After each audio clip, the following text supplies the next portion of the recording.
po pala yung sitaw na nilinisan ko kanina.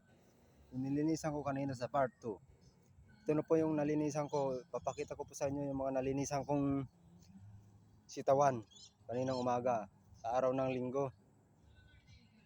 Yan po, nalinisan ko na po siya. Wala na pong mga damo. Yan po, wala na pong mga damo. Malinis po na mga puno niya. Mga kaibigan, malinis na po. Nakikita nyo po, talagang malinis na po. Pagapang na po yung mga sitaw na bago. Yan po. Yan po. Mga kaibigan, magapang na po sila.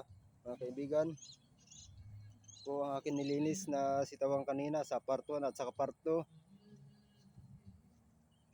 Yan po. Yan po, malinis na po. Linis na po ang sitawan kong yan. Bali ko na po yan ang sitaw na yan. Bali nasa 28 days na po yan, mga kaibigan. Yan po mga kaibigan. Yan po, gumagapang na po siya mga kaibigan. Gumagapang na po. Yan po. Yan po haba. Yan po mga sitaw mga kaibigan. Yan po. Yan po siya. Mga kaibigan, yan po.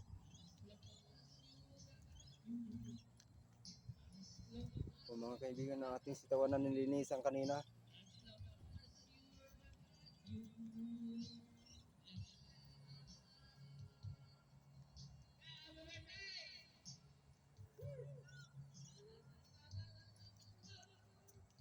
Yan na po ang aking update ngayon sa paglilinis sa madamong sitawan na nalinis na pinakita ko po sa inyo. Hanggang dito na lang po ang aking video. Ito po muli si Boy Sitaw. Nagpapasalamat. Hanggang sa muli, salamat po.